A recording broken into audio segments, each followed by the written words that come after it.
하나님께서 저와 여러분에게 주시는 말씀은 이사야서 64장 8절 말씀입니다. 구약성경 1045페이지에 있습니다.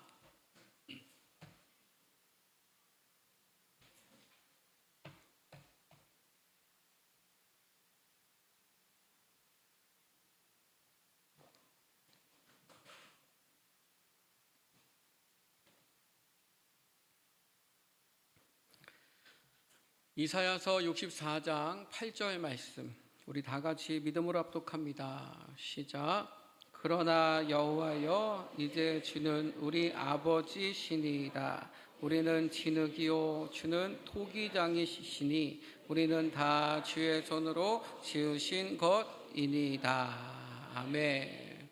한번 따라하겠습니다. 모든 것을 지으신 하나님.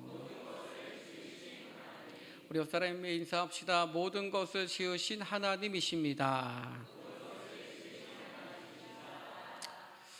9월의 문을 여신 하나님께서 저와 여러분에게 주신 말씀은 채우시리라입니다. 따라합시다. 채우시리라. 빌립보서 4장 19절 말씀. 자, 믿음으로 시작. 나의 하나님이 그리스도 예수 안에서 영광 가운데 그 풍성한 대로 너희 모든 쓸 것을 채우시리라. 아멘. 여러분, 하나님은 우리의 필요를 아시고 우리의 부족함을 채워주실 줄로 믿습니다. 그뿐만 아니라 우리 영혼의 궁극적인 필요까지도 채워주신다는 것을 믿으시기 바랍니다.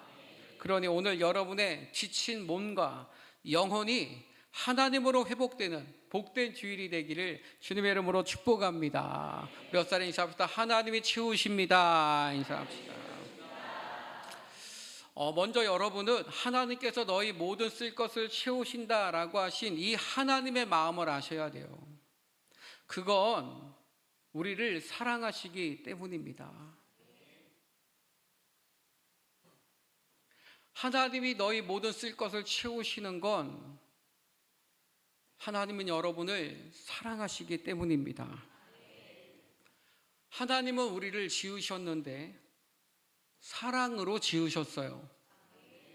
그러니 하나님에게 우리는 사랑 그 자체입니다. 아멘.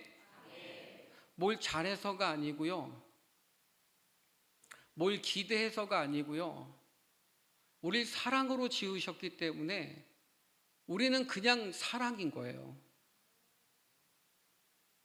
이것을 믿음으로 받아들이실 수 있기를 바랍니다. 전도서 3장 11절 말씀.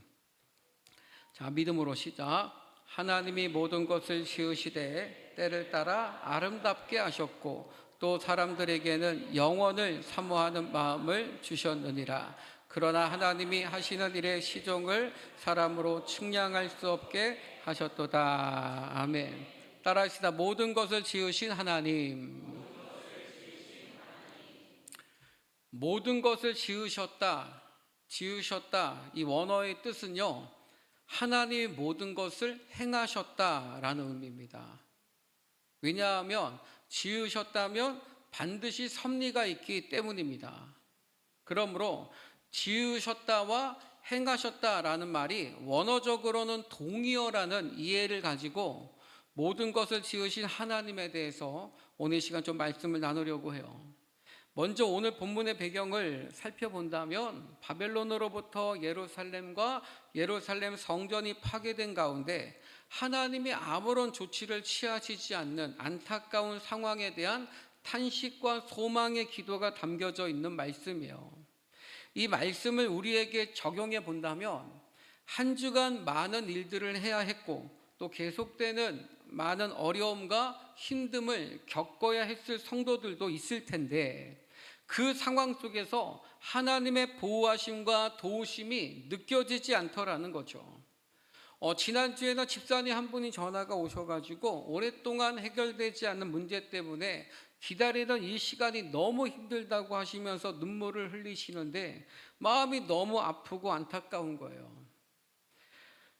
그럼에도 하나님이 나를 향한 계획을 가지시고 섭리로 인도하고 계신다라는 이 확실한 증거는 뭐냐면 하나님의 말씀이 그렇게 말씀하고 계시기 때문입니다. 마태복음 10장 29절부터 31절 말씀까지 우리 다 같이 믿음으로 시작. 참새 2마리가 한 아사리온에 팔리지 않느냐? 그러나 너희 아버지께서 허락하지 아니하시면 그 하나도 땅에 떨어지지 아니하리라. 너희에게는 머리털까지 다 되신 바 되었나니 두려워하지 말라. 너희는 많은 참새보다 귀하니라. 아멘. 한번 따라하겠습니다. 너희는 많은 참새보다 귀하니라. 옆 사람에게 인사합시다. 당신은 참새보다 귀합니다.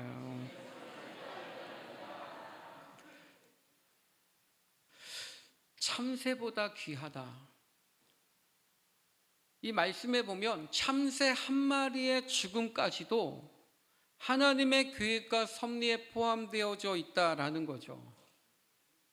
그러니 심지어 우리는 많은 참새보다 귀하다라고 하시면서 더 놀라운 말은 우리의 머리털까지도 다 세고 계신다라고 하시는 거예요. 여러분의 머리털 다 세고 계십니까?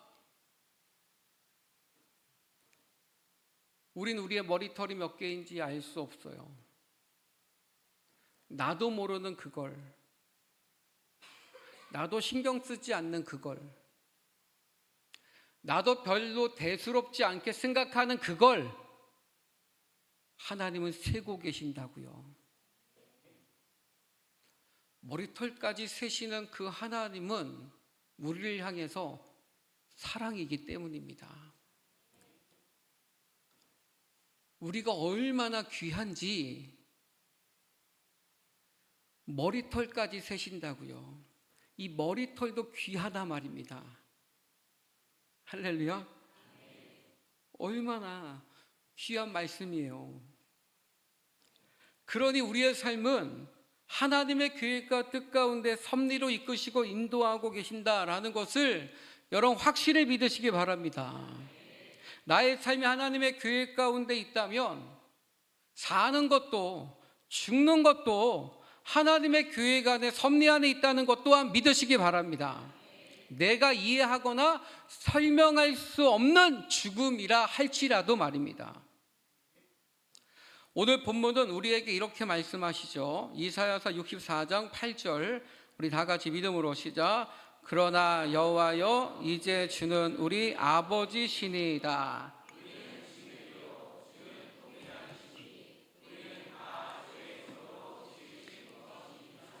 아멘.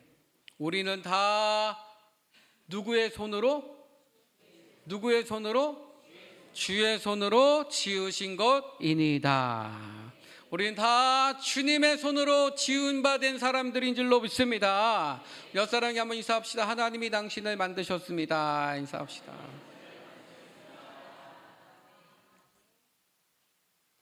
옆 사람이 못 믿는 것 같아요. 여러분 좀 진짜를 진짜처럼 좀 얘기해 주세요. 한 번 더 하나님이 진짜 당신을 만드셨습니다. 한번 인사합시다. 시작.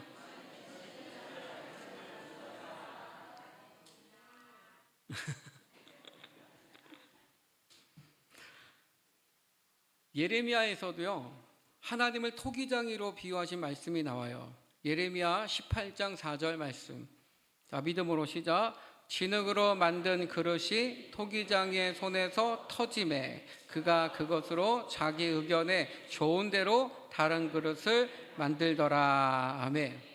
토기장이가 그릇을 만들 때 그 크게 의견을 따라 만든 게 아니고요.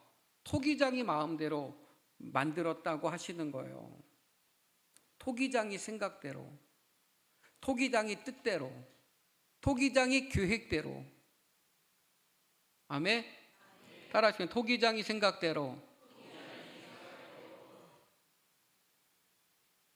그러니까 하나님의 계획대로 하는 뜻대로 하나님의 목적대로 저와 여러분을 만드신 줄로 믿습니다.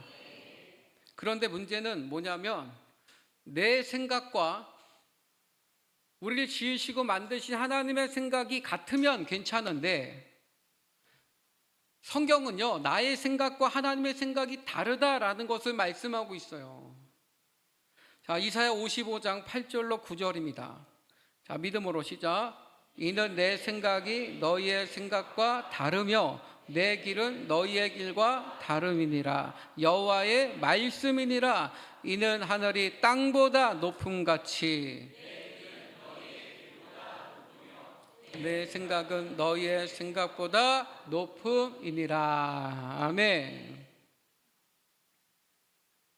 하나님의 생각과 내 생각이 다를 수 있다라는 거죠. 예를 들어서 이 고난의 대명사인 욥이 당한 고난을 이렇게 보면 하루아침에 모든 재산을 강도 맞아요.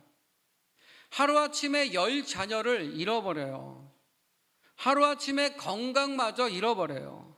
하루아침에 일어난 고난으로 인하여서 고통이 얼마나 극심했는지 하나님께서 자신을 버린 것 같은 느낌까지 받았다라는 거예요. 근데 그걸 어떻게 표현하냐면 욥기서 10장 10절 말씀입니다.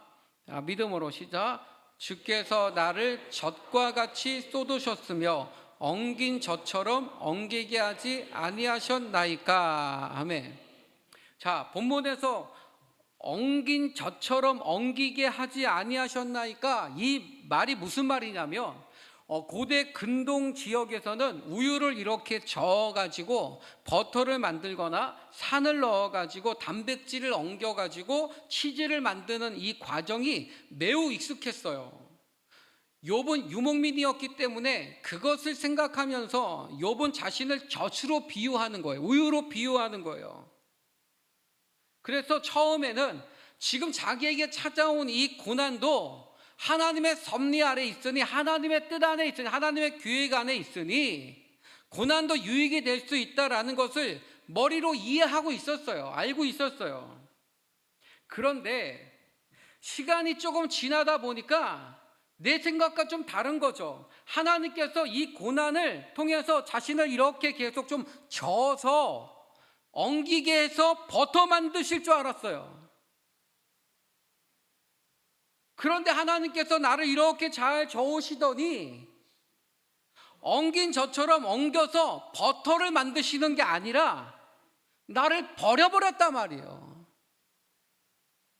아니, 하나님, 이 고난을 통해서 엉겼으면 버터를 만들어 주셔야지 왜 나를 버려버립니까? 하는 거예요. 왜냐하면 현실을 보니까 아무런 희망이 없는 거니까요.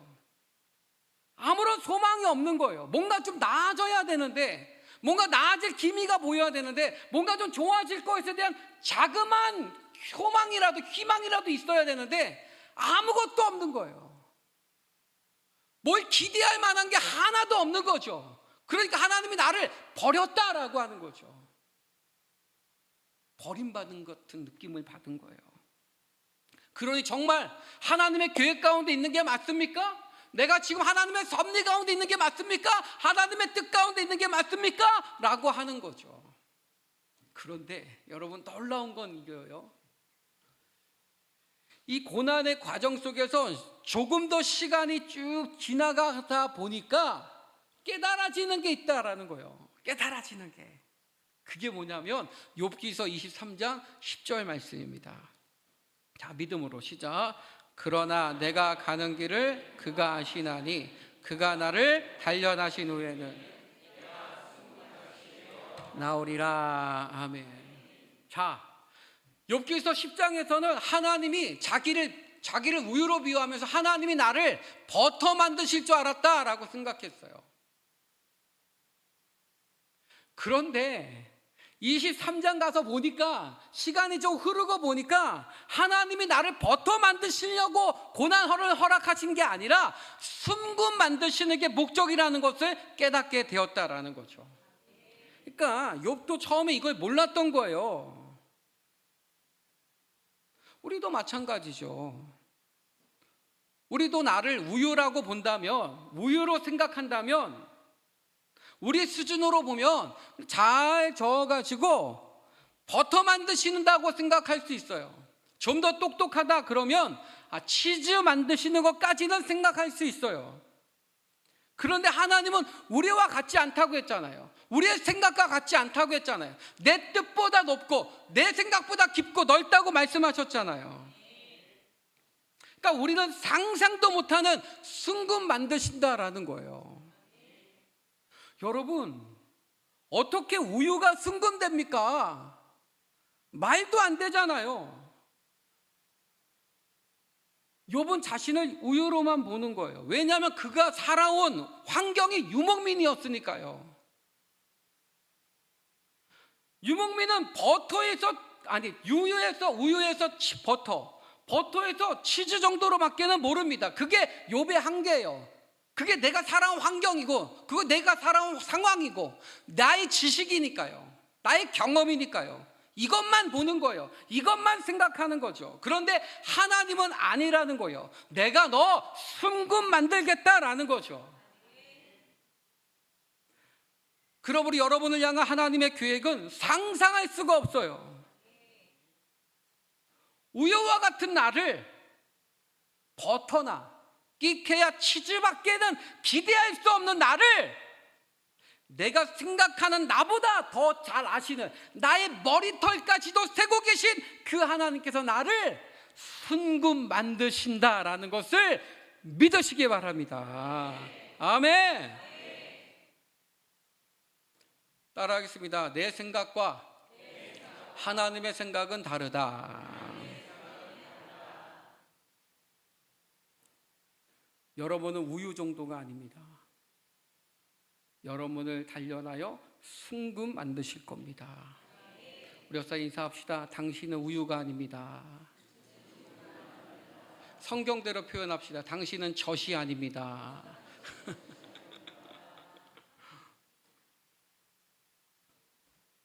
자, 여러분 중요합니다. 자, 내 생각과 하나님의 생각이 다르다. 욥을 통해서 제가 지금 여러분에게 확인시켜 드린 거예요. 자, 그렇다면 여기서 중요한 건 뭐죠? 내 생각과 하나님의 생각이 다르다면 우리는 내 생각을 붙잡아야 되겠습니까? 하나님의 생각을 붙잡아야 되겠습니까? 알긴 너무너무 잘 알아요. 기가 막히게 합니다. 그렇죠. 우리가 붙들어야 될 건 내 생각 아니죠? 하나님의 생각이죠? 나는 우유야! 아니야! 내가 너 단련해서 순금 만들 거야! 라고 하면 우유와 같은 나를 내려놓고 주님 나를 순금 만들어 주옵소서. 지금 나는 순금되는 과정이구나 라고 받아들이시기를 축복합니다. 나는 하나님이 지으셨고 하나님으로 인생이 시작되었고 하나님의 계획 안에 내가 사는 인생임에도 불구하고 여러분 우리가 이 말씀이라고 하는 것에 내 삶을 내 생각을 정리해 놓지 않으면요 우유라고 생각하는 내 생각 안에 갇혀서 모든 것을 다 판단해 버린다고요. 모든 것을 다 쉽게 포기해 버린단 말이에요. 그것으로 나를 지으신 하나님을 잊어버리고 살아가는 거죠. 상처 입은 치유자라는 책으로 우리에게 유명했던 헨리 나우엔, 이분이 하버드대와 예일대에서 심리학과 신학을 접목한 영성신학이라는 과목을 최초로 가르친 사람이거든요. 그런데 그가 말년에 우울증에 걸리게 됩니다. 많은 사람들에게 조언을 해주고 인생의 방향과 길을 제시하는 역할을 했지만 정작 자신 안에 일어나는 그 괴로운 마음, 답답한 마음을 치유할 방법은 스스로가 찾지를 못했던 거죠. 결국 그는 극심한 이 우울증을 극복하기 위해서 라로시라는 지적 장애인 공동체에 들어가게 돼요. 지적 장애를 가지고 있는 사람들이 모여있는 그 공동체에 들어가게 돼요. 근데 그곳에서 만난 사람들의 첫 마디가 이거였어요. 누구세요? 그래서 헨리는 저는 하버드대 영성신학 교수인 헨리 나우엔입니다 라고 소개를 했대요. 그랬더니 그 사람이 뭐라고 하냐면 하버드가 뭐예요? 그러더라는 거죠. 거기에 말문이 딱 막혔답니다. 하버드 하면 다 알아듣거든요. 알아듣지, 현정아? 하버드 알아듣지? 응? 하버드 하면 알아들어요. 더 이상 설명이 필요 없어. 하버드라는 그 말 한마디에 담겨져 있는 메시지가 너무 많으니까, 주는 생각들이 너무 많으니까 그거 하나면 설명이 다 돼버리는 거죠. 근데 하버드가 뭐예요? 딱 하는 순간 말문이 막혀버린 거죠. 한 번도 자신에게 그렇게 물어온 사람이 없었기 때문이에요.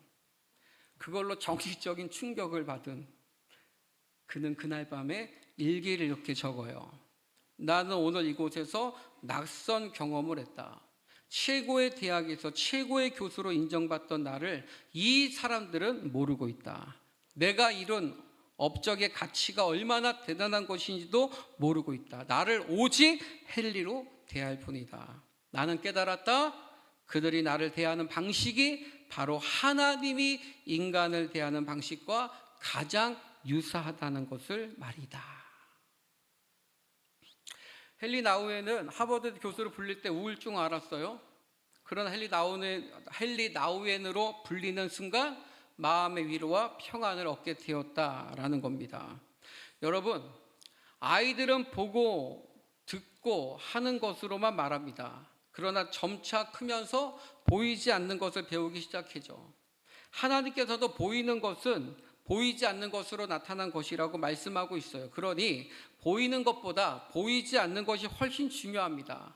하지만 우리는 보이는 것에 너무 익숙해져 있는 거예요. 그래서 내가 누군가라는 것을 물으면 헨리가 나는 하버드대 영성신학 교수로 자신을 소개했던 것처럼 우리도 보이는 것으로 대답하려고 해요. 내 나이를 말하거나 내 학교를 말하거나 누구의 남편, 누구의 아내, 누구의 아빠, 누구의 엄마라고 나는 어느 회사의 누구이고 등등 그것으로 나를 설명하려고 하죠. 여러분, 그러면 그게 진짜 나인가 하는 거예요. 어쩌면 사람들이 이러한 사회적 역할, 연기에서 벗어나지 못하는 이유는 하나님이 나를 지으셨고 그 계획 안에 있다는 사실을 깨닫지 못할 때 그 역할에 집착하게 되지만, 또 다른 이유는 남들이 봐주는 내가 나라고 생각하기 때문입니다. 내가 졸업한 대학이, 내가 다니는 직장이, 내가 결혼한 사람이, 내가 사는 동네가, 내가 타고 다니는 집이, 아니 차가, 내가 사는 집이, 내가 입고 있는 옷이 나의 가치라고 나를 설명한다고 생각한다라는 거죠. 여러분, 그런 것들이 헨리 나우엔을 뭐하게 했다고요? 우울증에 빠지게 했다면 우리도 그럴 수 있다라는 것을 기억하실 수 있기를 바랍니다. 왜냐하면 그런 것들은 언제든지 바뀔 수 있고 달라질 수 있기 때문이죠. 근데 그것으로 우리를 설명할 수 없다라는 거예요. 예를 들어 장애인에게 자신을 물어보면 나는 장애인입니다 라고 합니다. 그러면 그는 언제부터 장애인이었습니까? 생명의 시작은 하나님이잖아요. 그러면 그는 하나님 앞에서도 장애인이었나요? 한국 사람이 김치를 좋아하죠. 언제부터? 여러분이 좋아하는 그거 언제부터예요? 우리가 나라고 규정하고 있는 나에 대한 인식은요, 정답이 아니에요. 하나님은 분명하게 보이는 모든 것은 보이지 않는 것으로 나타난다라고 하셨으니 보이는 것으로는 나는 나를 알 수 없고 정확하게 인식할 수 없어요. 그렇다면 나는 누구인가? 라는 질문을 바꿔야 돼요. 나는 누구의 것인가예요. 알아듣고 계신 거예요? 나는 누구인가가 아니고요, 나는 누구의 것인가예요. 이해가 안 돼요? 자, 아까 말씀을 봤죠. 토기장이 비유에 대해서. 토기장이는 자기 계획대로, 자기 뜻대로, 자기 목적대로 토기를 지었다라고 했죠. 그럼 토기는 자기의 정체성을 자기 신에게 발견할 수 있습니까? 토기가 자기 자신 스스로가 자기가 누구인지를 깨달을 수 있냐고요. 자기에게 해답이 없는 거죠. 누구에게 있는 거예요? 나를 지은 사람에게 있는 거죠. 나는 누구입니까? 너는 금그릇이야.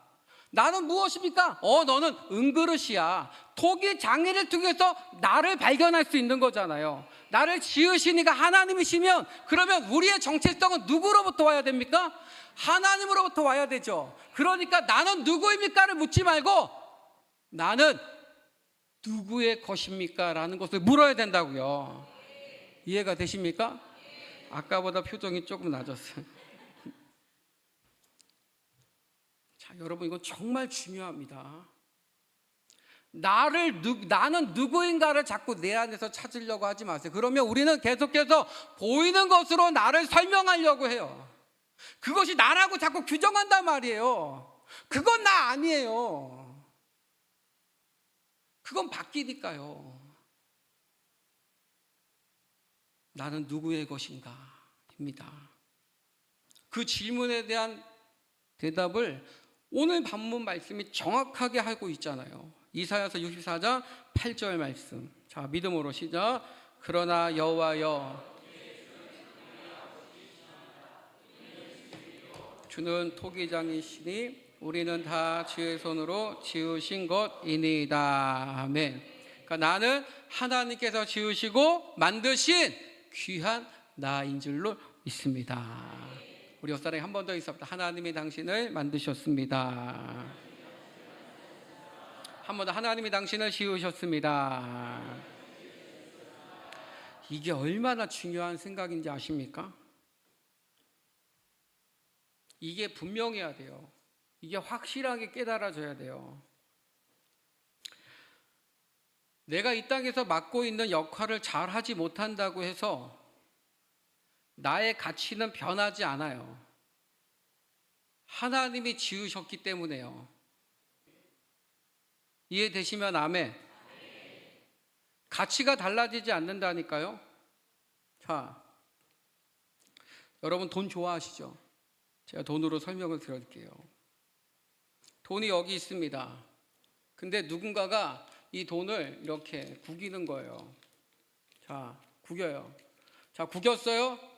자, 이 가치 바뀌었어요? 안 바뀌었어요? 가치 달라졌어요? 더 구겼어요. 가치 바뀌었어요?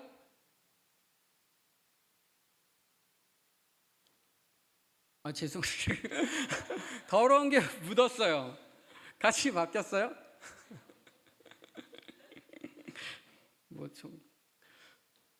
가치 안 바뀌었어요. 여러분이 세상의 모든 사람들이 여러분의 인생을 구긴다 해도요, 여러분의 가치는 바뀌지 않아요. 이게 하나님의 일하고요. 왜? 우리의 가치는 하나님이 정하셨기 때문입니다. 아멘. 역할을 잘 못해요? 일을 잘 못해요? 공부를 잘 못해요? 얼굴이 좀 그래요? 좀 미안해요?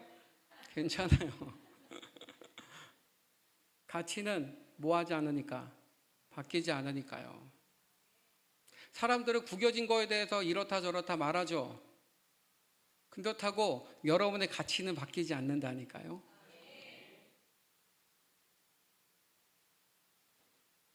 바뀌지 않아요. 이걸 생각할 때 우리는 나 자신에 대해서 좀 더 관대해질 수 있는 겁니다. 왜냐하면 나를 만드시고 지으신 그 하나님의 계획과 하나님의 섭리 안에 나의 실수 또한, 나의 부족함 또한 얼마든지 좋게 하실 수 있기 때문인 줄로 믿습니다. 아멘. 그러니 누군가가 나를 구겼을 때 구겨진 것을 필 생각만 하지 마세요. 이걸 어떻게 하면 필까 할 필요 없어요. 가치는 바뀌지 않으니까요. 더 놀라운 거는 뭐냐면, 여러분, 하나님이 때로는 우리의 인생 가운데 이렇게 구겨짐을 허락하실 때가 있어요. 여기에 온전한 것이 있어요. 우리는 이렇게 살기를 원해요. 근데 이렇게 살아도 돼요. 왜냐하면 하나님의 생각은 다르니까요. 하나님의 계획은 다르니까요. 가치는 뭐 한 거죠? 똑같죠. 할렐루야. 근데 하나님 때로는 구기실 때가 있어요. 왜 그런지 아세요? 우리를 멀리 가게 하시려고, 우리를 사용하시려고, 그래서 10,000원을 펴진 상태에서 던지면 안 날아가요. 그런데 요 구겨진 거를 던지잖아요. 준보야, 받아라. 봐도 가져가. 안 돼. 그거 누가 가져가. 빨리 갖고 있어. 주머니 잘 넣었다가 꼭 목양칠로 가져와라. 알았지? 너 주머니 넣으면 혼나. 보셨죠? 왜 구기실까? 멀리 보내시려고.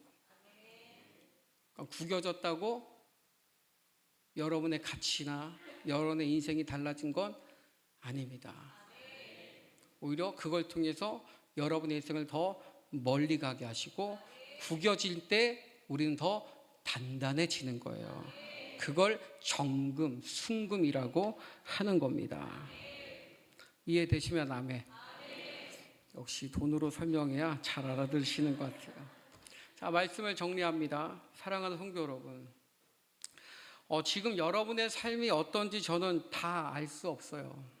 근데 여러분, 머리털까지 세고 계신 그 하나님은 여러분을 다 아십니다. 왜냐하면 하나님 여러분을 만드셨으니까요. 여러분을 지으셨으니까요. 그리고 머리털까지 세시는 그 하나님이 여러분의 삶이 어떤지 모르시겠습니까? 여러분이 지금 어떤 상황인지, 어떤 것으로 고민하고 있는지, 어떤 것으로 힘들어하고 있는 건지, 어떤 것이 부족한지 하나님 모르시겠냐고요. 나도 신경 쓰지 않는 것조차도 생각하고 기억하고 계신 하나님이신데 그분이 모를 리 없지 않겠습니까? 그러니 때로는 아까 구겨지는 것처럼 자존심 무너졌다고 자존감까지 무너지지 말아야 돼요. 여러분의 가치를 떨어뜨리지 마십시오. 여러분의 가치는 이미 하나님 안에서 정의가 되어버렸다고요. 바뀌지 않는다 말입니다. 할렐루야. 그러니까 나가 누구인가, 나는 누구인가를 자꾸 여러분의 그 외적인 것으로 자꾸 설명하려고 하지 말고 표현하려고 하지 마세요. 그것은 자신의 진짜 가치를 하나님 안에서 모르기 때문인 거예요. 그걸 정확하게 이해하잖아요. 이런 걸로 나를 정의하지 않는단 말입니다. 비싼 옷으로 나를 정의하지 않아도 돼요. 비싼 신발로 정의하지 않아도 돼요. 왜? 나는 그거보다 더 귀하니까요. 그런 거 아니어도 나는 존귀한 자이니까요.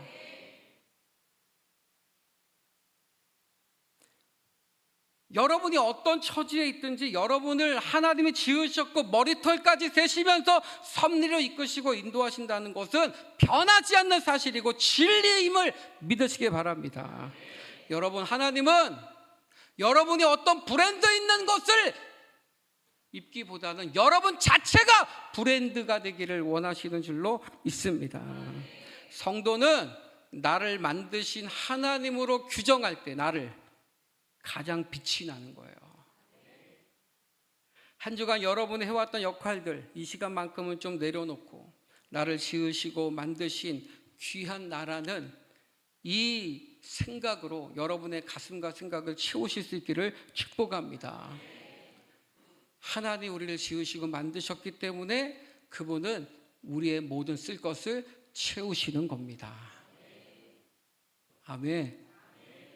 오늘 이 말씀으로 힘을 얻으시기를 주님의 이름으로 축원합니다. 우리 찬양합시다.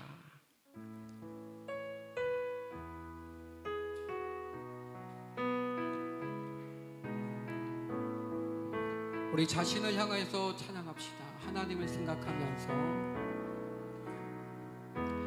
나를 지으신 주님 내 안에 계셔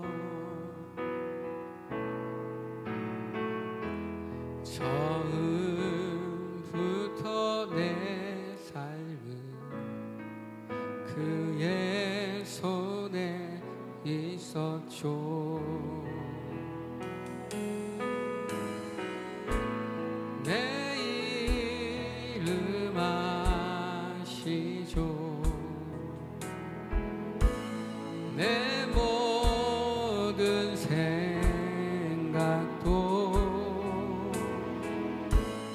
내 흐르는 눈물 그가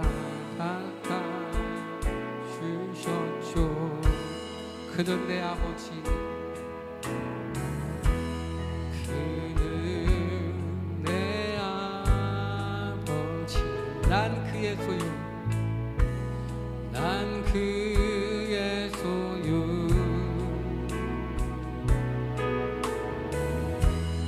내가 어딜 가든지 날 떠나지 않죠. 내 이름 아시죠? 내 이름 아시죠? 내 모든 생각도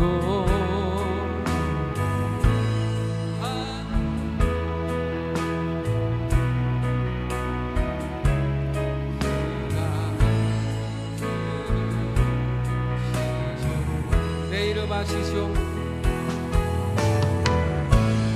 내 이름 아시죠? 내 모든 생각도 아바라 부를 때